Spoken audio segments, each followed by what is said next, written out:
This is an urgent matter. Okay, To you- save democracy, I will I want discussion should take place now only. And in the संसद में SIR पर चर्चा कराने को लेकर मोदी सरकार लगातार भाग रही है, लेकिन हाँ, विपक्ष भी उतनी ताकत से अड़ा हुआ है। शीतकालीन सत्र के पहले दिन जहां लोकसभा स्पीकर लगातार कार्रवाई स्थगित करते रहे, वहीं दूसरे दिन एक अलग ही तस्वीर देखने को मिली। राज्यसभा में एसआईआर पर चर्चा को लेकर मल्लिकार्जुन खड़गे सभापति से भिड़ गए।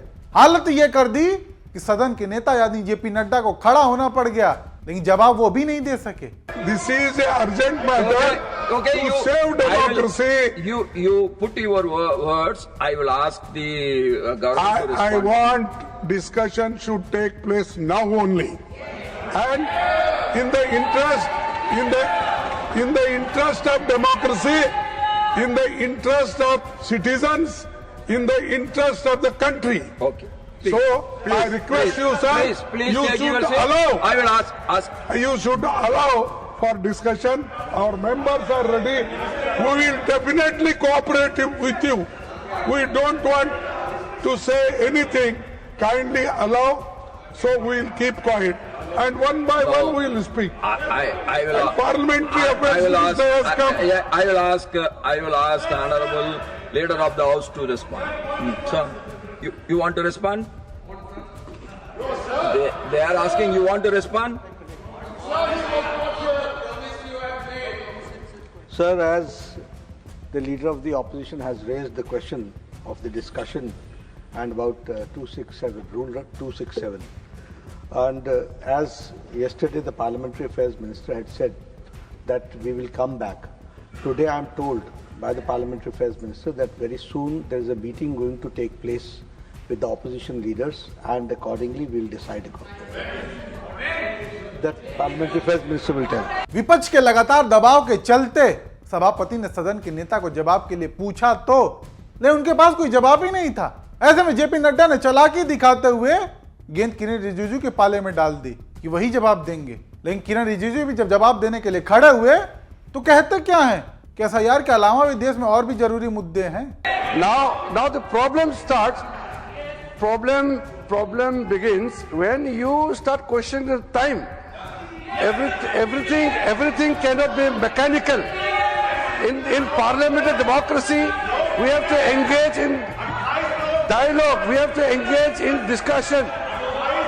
There are many issues in the country. You should not undermine one issue and take up another issue. All the issues are important. Government, ये देखिए सर, आप चुनाव नहीं जीत पाते हैं, जनता आपको विश्वास नहीं करते हैं, और आप जो है गुस्सा यहाँ सदन में निकालते हो, ये तो बिल्कुल ठीक नहीं है। सोचे जिस एसआईआर के दबाव के चलते अब तक 28 जाने जा चुकी हैं, उस पर चर्चा कराने को लेकर सरकार का ये रवैया देखने को मिल रहा है।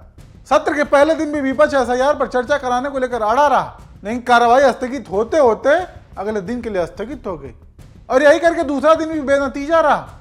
ऐसे में सत्ता पक्ष के साथ साथ गोदी मीडिया विपक्ष पर यह आरोप मढ़ने में जुट चुका है कि विपक्ष सत्र चलने ही नहीं दे रहा है, जबकि दिल्ली के प्रदूषण से लेकर एसआईआर तक सब पर विपक्ष एक गंभीर चर्चा की लगातार मांग कर रहा है। इसके बावजूद खैर इसका बखूबी जवाब मिला प्रियंका गांधी से, आप भी सुनिए। ये पूरी दुनिया जानती है, हम क्यों जिम्मेदार है कि चर्चा नहीं हो रही है। हम चर्चा मांग रहे हैं, हम तो पिछले सेशन से चर्चा मांग रहे हैं, ये करने के लिए राजी नहीं है किसी भी चीज पे। ऐसे थोड़ी चलता है सदन तो लोकतंत्र का मंदिर है। लोकतंत्र का मतलब क्या है कि सारी आवाजें आए, उठे, सब सुने, अलग अलग आवाजें, अलग अलग विचारधारा, बातचीत करें, चर्चा करें और फिर आगे बढ़े। लेकिन ये लोग तो किसी बात पे चर्चा नहीं करना चाहते, तो कैसे चलेगा सदन। तो हम क्या मौन रहें। आप लिस्ट बदल रहे हो, सारी वोटर लिस्ट बदल रहे हो, तमाम लाखों लोगों को काट रहे हो लिस्टों पे से, वोट चोरी हो रही है, तमाम इश्यूज हैं। अब प्रदूषण इतना खराब है दिल्ली में, प्रधानमंत्री जी कह रहे हैं मौसम अच्छा है, तो क्या हम चुप रहें, हम किसी भी बात पे न बोलें? कैसे हो सकता है ये। ऐसे में जब मोदी सरकार अपनी जीत के चलते सदन के अंदर चर्चा करने को राजी नहीं है, तो फिर पूरे विपक्ष ने इकट्ठा होकर संसद के बाहर प्रदर्शन किया।